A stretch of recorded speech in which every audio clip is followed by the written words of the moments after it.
दोस्तों भारतीय रेलवे यहाँ पर नया ट्रैक बिछाने का काम शुरू करने जा रही है, जो कि यूपी से हरियाणा के बीच इस ट्रैक को भारतीय रेलवे बिछाने की तैयारी कर रही है। कहां से कहां के लिए ये ट्रैक भारतीय रेलवे बिछाने वाली है, किन किन लोगों को नए ट्रैक से फायदा होने वाले हैं, इस वीडियो के अंदर मैं आपको फुल डिटेल जानकारी देने वाला हूँ। क्योंकि 135 किलोमीटर का डिस्टेंस यहाँ पर भारतीय रेलवे नए ट्रैक द्वारा कवर करने वाली है। इस वीडियो के अंदर मैं आपको इस रूट के बारे में फुल डिटेल जानकारी दूंगा, साथ में कब तक बनकर कंप्लीट होने वाले हैं इसकी भी जानकारी मैं आपको इस वीडियो के अंदर देने वाला हूं। तो दोस्तों अगर आप चैनल पर नए हैं तो चैनल को सब्सक्राइब कर लीजिए और वीडियो अच्छा लगे तो लाइक जरूर कर दीजिएगा। चलिए इस डिटेल वीडियो को शुरू करते हैं। दोस्तों यह कॉरिडोर उत्तर प्रदेश के महत्वपूर्ण जिले से होकर गुजरेगा, जिसमें छोटे शहर और कस्बों को बेहतर रेल कनेक्टिविटी मिलेगी।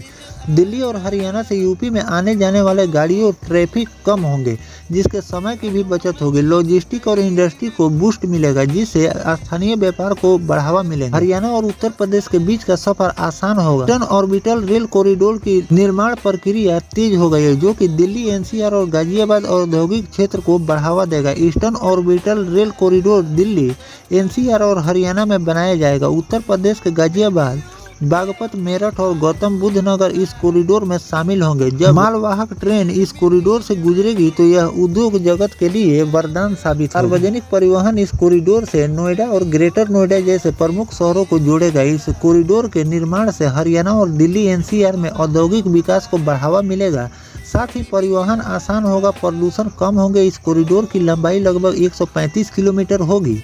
यह कॉरिडोर एक राज्य से दूसरे राज्य में माल भेजने के लिए दिल्ली, एनसीआर में जाने की आवश्यकता नहीं होगी। इस कॉरिडोर का कुल व्यास यानी कि कुल दूरी 135 किलोमीटर है, जिसमें हरियाणा में 145 किलोमीटर और उत्तर प्रदेश में 90 किलोमीटर का ट्रैक बिछाना है।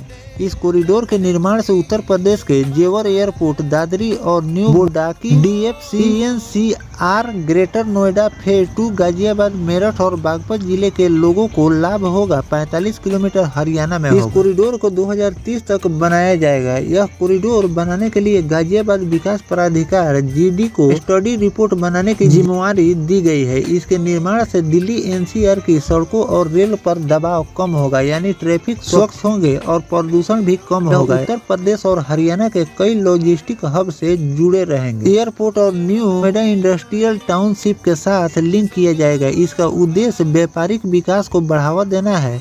योजनाबद्ध अलाइनमेंट में 8 रेलवे लाइन RRTS 2 स्थानों पर यमुना नदी और एक स्थान पर हिडन नदी को पार करना होगा, जबकि 10 स्थानों पर राष्ट्रीय राजमार्ग और एक्सप्रेसों को पार करना होगा। मुरादनगर और डासना में 2 प्लेटफार्म बनाए जाएंगे। ऑर्बिटल रेल कॉरिडोर में 18 स्टेशन है। इस स्टेशन में 12 क्रॉसिंग और 6 हाल्ट स्टेशन होंगे। पैसेंजर ट्रेन की स्पीड 160 किलोमीटर होगी।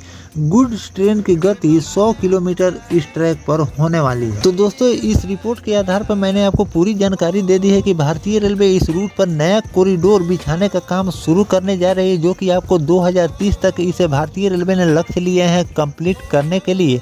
तो 2025 अभी चल रहे हैं, अभी 5 साल इस रूट में लगने वाले हैं, क्योंकि इसमें बहुत सारे काम रेलवे को करने हैं, जिसमें मैंने आपको पूरी जानकारी दे दी है कि कहां कहां पर फ्लाईओवर, कहां कहां पर पुल पुलिये रेलवे को तैयार करनी है। इस रूट को कंप्लीट हो जाने से कई प्रकार के सहायता भी लोगों को मिलने वाली है। तो इस रूट को कंप्लीट होने में अभी कुछ समय लगने वाले हैं और इसका रिपोर्ट तैयार करके भेजा जा रहा है और इस पर बहुत जल्द भारतीय रेलवे काम शुरू करने वाली है। और आने वाले दिनों में ये जो ट्रैक बनकर तैयार हो जाएंगे तो इस पर ट्रेनों की रफ्तार भी बढ़ेगी, साथ में मालगाड़ियों से सामान ले जाने और ले आने में भी इस रूट से आसान होने वाले हैं। तो इन सब बातों को ध्यान में रखकर भारतीय रेलवे लगातार नए नए ट्रैक बिछाने का काम करती जा रही है कि आने वाले दिनों में प्रदूषण को रोकने के लिए भी रेलवे ये कदम उठा रही है, ताकि जब ट्रेनों का परिचालन होगा तो कम गाड़ियों का इस्तेमाल लोग करेंगे, जिससे प्रदूषण कम होगी और वातावरण साफ रहेगा। तो इन सब बातों को ध्यान में रखते हुए भारतीय रेलवे आगे बढ़ रही है और आने वाले दिनों में आपको इस रूट पर बहुत जल्द काम देखने को मिलने वाले हैं। तो इस पर जो भी नया आएगा तो वो भी जानकारी मैं आपको देता रहूंगा। फिलहाल दोस्तों इस रूट पर जो भारतीय रेलवे नए ट्रैक बिछाने का काम करने जा रही है, तो इस रूट के बारे में आपकी क्या राय है कमेंट सेक्शन में जरूर बताइएगा। मिलते हैं किसी नेक्स्ट टॉपिक कोई नई जानकारी के साथ, तब तक अपने भाई को दीजिए इजाजत। जय हिंद, जय भारत, वंदे मातरम।